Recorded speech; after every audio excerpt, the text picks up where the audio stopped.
Sahabat Kompas.com, saat ini kondisi Ukraina tengah mencekam setelah Presiden Rusia Vladimir Putin memerintahkan pasukannya untuk menyerbu negara tetangganya pada Kamis 24 Februari 2022. Ukraina berharap negara-negara Uni Eropa dan Pakta Pertahanan Atlantik Utara atau NATO bersedia membantu mereka menghadapi Rusia. Namun, Presiden Ukraina Volodymyr Zelensky mengatakan saat ini merasa negaranya ditinggalkan seorang diri untuk menghadapi Rusia.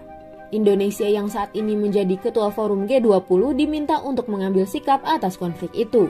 Sejumlah kalangan berharap Indonesia berperan aktif untuk segera meredam konflik melalui forum itu supaya tidak meluas dan berdampak terhadap negara lain.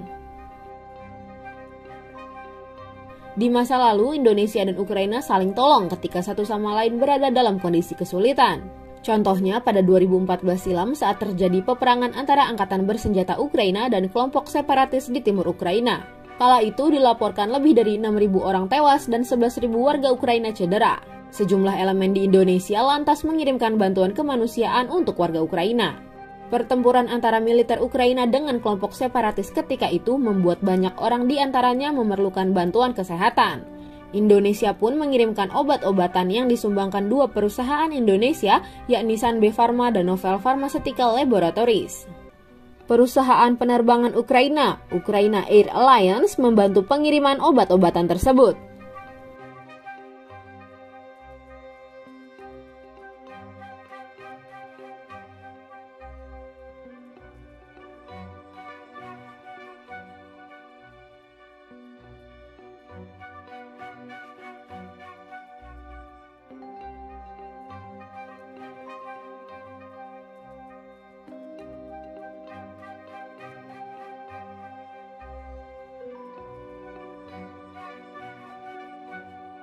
Indonesia dan Ukraina memiliki sejarah saling mendukung selama masa-masa sulit.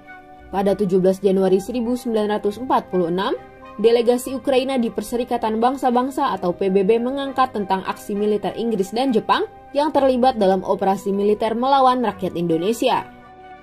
Saat itu, perwakilan Ukraina menyatakan Dewan Keamanan PBB harus menyelidiki aksi militer terhadap Indonesia yang sudah menyatakan proklamasi kemerdekaan berdasarkan pasal 34 Piagam PBB.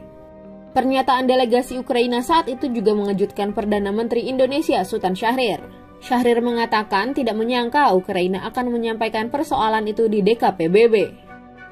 Persoalan yang diangkat oleh Ukraina ini memberi gambaran kepada para anggota DKPBB kalau ada sebuah negara yang baru merdeka dengan nama Republik Indonesia dan mempunyai pemerintahan. Pada 2006, Ukraina memberikan bantuan kemanusiaan ke Indonesia setelah penduduk Indonesia mengalami musibah bencana alam. Terkait agresi eksternal pada 2014 yang terjadi di Ukraina, Indonesia menjadi negara pertama di Asia Tenggara yang menyuarakan dukungan bagi kedaulatan dan integritas wilayah negara Ukraina.